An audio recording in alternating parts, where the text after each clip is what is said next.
Good morning. Welcome to the first video of the contest prep series. Full day of eating for you, pretty standard practice. I'm gonna put up on the screen somewhere my daily macros. And of course you're thinking, Vaughn, that's all well and good, those are your macros. Well, what about mine? What can I do? I've got a little helpful tool for you as well later on in the video. Started my day off with a beautiful bowl of oatmeal. Now, talk to me a week ago and there's no chance I would have been able to stomach a bowl of oatmeal in the morning. But 1 week into a diet phase, I'm getting that little bit of hunger, especially in the mornings, and oats are all I want. So I'm going peasant style, just oats in water in the microwave.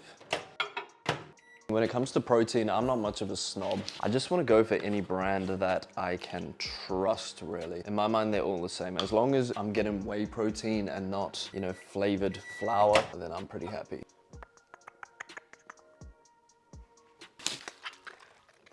The thing about the oatmeal in water though is they do tend to go a bit gluggy, don't they? I do have a solution for you for that. Just a pinch of ground cinnamon. All right, won't focus. You'll have to take my word for it, mate.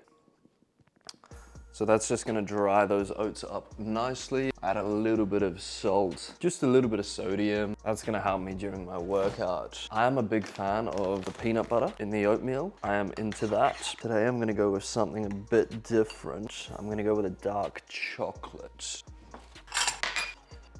So I think 10 grams is just one square, that's quite depressing actually. That's all right, be thankful for what you do have. That is going in there for 1 minute. I'm gonna let you guys in on a little secret here. Do you ever wonder how people get their oat bowls, their acai bowls looking so damn aesthetic? If you have a look at this, you know, I've got all this cinnamon and protein up around the sides. So what you do is you get yourself a fresh bowl and you transfer your contents.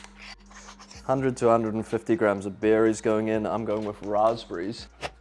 Here is where the magic happens. All right, I think that was 1:20 in the microwave. For next time, I'll probably do 1:40 because that bit's still clumped there, which is not the effect I wanted, but that's all right. Beautiful macro-friendly meal that's gonna fuel me for my workout, that's gonna keep me full as well because I have to walk all the way to the gym. I say all the way. It's probably like 15 minutes. But that's meal one. I won't make you watch me eat it, but I might take a few clips in the gym and then we'll pick back up for the post-workout meal.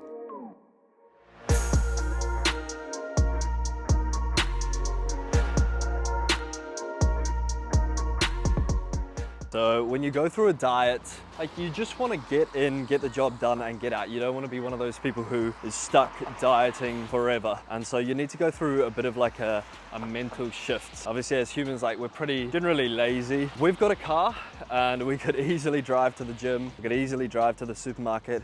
But we're just gonna make that decision to walk wherever we can. I don't know how heavy this bag is, but it's all of our gym gear, all of our groceries. Feels like a fucking suitcase, not gonna lie. But it's these little mindset shifts wherever you can. If you can take the stairs, take them. If you can walk instead of drive, do it. It's just gonna keep your output really high. Means you're not gonna run into that diet plateau as quick. Means you're gonna be able to diet on a little bit more food, which is, in my opinion, that's a good thing.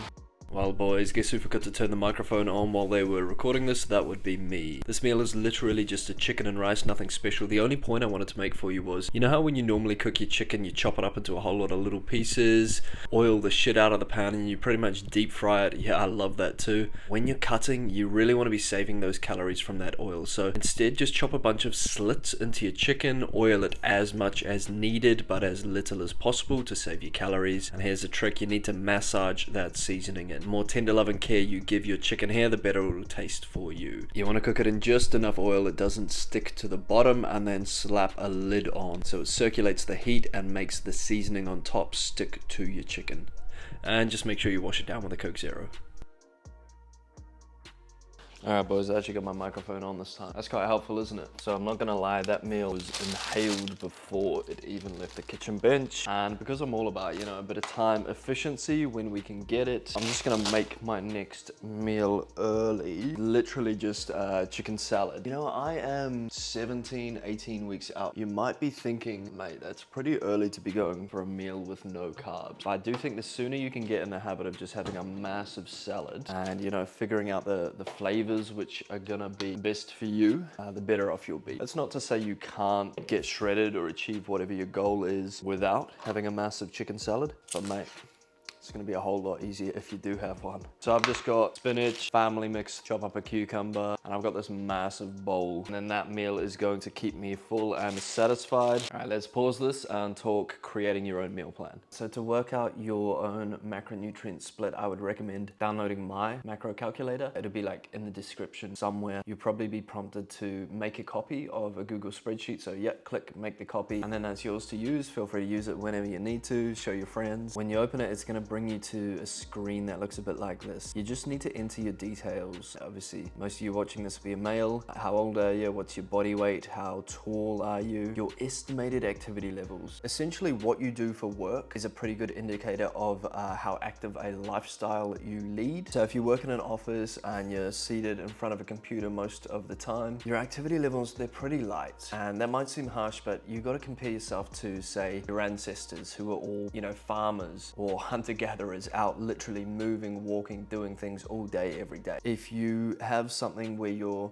on your feet for good portions of the day, so think like a school teacher, that's probably more of a light to moderate activity level. And if we take a step up from that, someone who's on their feet for pretty much their entire shift, like a waiter or a checkout operator, for example, they're not exactly doing strenuous exercise, but they're on their feet. That would be moderate activity levels. Then moving up from that would be, say, for example, a personal trainer. So personal trainer, you are not just walking around all the time, but you're also moving weights around, doing exercise demonstrations for your clients. So that would be quite a moderate to high estimated activity levels.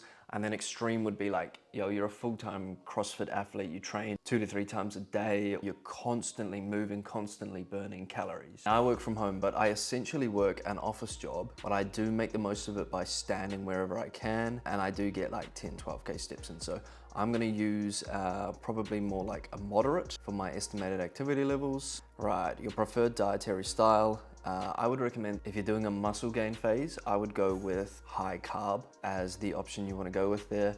That's going to really prioritize our performance in the gym, and because you've got enough overall calories, you're going to get enough fats and you're going to get enough protein, which we'll cover shortly. But if you're doing a fat loss phase, I would go with balanced, just to make sure you get enough fats in your diet. So you come up to here, step 2, part 1, what's your primary goal? For me, it's fat loss. Yeah, I want a reasonable rate of loss or gain. So this is my estimated calories that I should be on. That's quite low, I'm on slightly higher than that. So if I'm being honest, maybe my activity is a bit more like moderate high, and then that does reflect better the calories that I'm currently on. And I only know that those calories are working for me because I've lost weight this week on those calories. So there's a little element of trial and error there, but I would put a lot of trust in the macro calculator if you don't have any idea where your current calorie output is. Protein requirements. I would recommend, if you're reasonably lean, if you're in a fat loss phase, just go with 1 gram per pound of body weight. If you're in any other phase, I think it makes sense to, rather than using your body weight, go with your lean body mass, because protein only really needs to support lean body mass. Protein doesn't need to support the body fat you have on you. So if you were more on the overweight side of a BMI calculator, I would use lean body mass. You could go 1 gram per pound of lean body mass, and then just estimate your body fat levels here, and then it will update your protein for you. So for example, if you were in like a maintenance phase and you're 22% body fat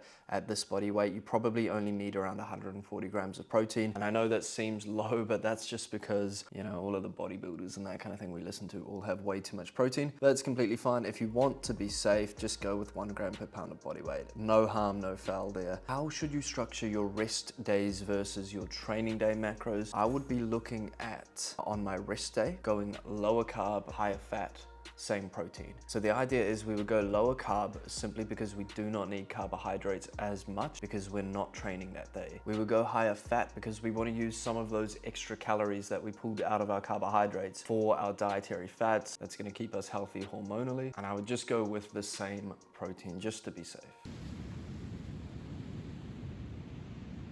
Rightio lads, that is the video. I hope you got some value. I've still got 2 more meals. One is gonna be a mince with some kumara, which is a bit of a weird combo. I might have to rejig my diet there. Next week's video is how to balance lifting and nutrition if you work a 9 to 5, or realistically, if you work full time. All of my clients work full time. It's something that I find as a coach is the biggest thing that I can often help with, setting them up with the best sort of training and nutrition protocol, get the maximum output out of the minimum input. So that's next week's video. I will show you just before. My last meal of the day is just gonna be some protein yogurt. This one's berry. Australia has so much more high protein healthy food options than New Zealand. I've really been enjoying these, but this one is unreal. I think I'm gonna be having this probably every single day of my diet. Before bed, it keeps me super full. It's like 15 protein, 6 carb, no fat.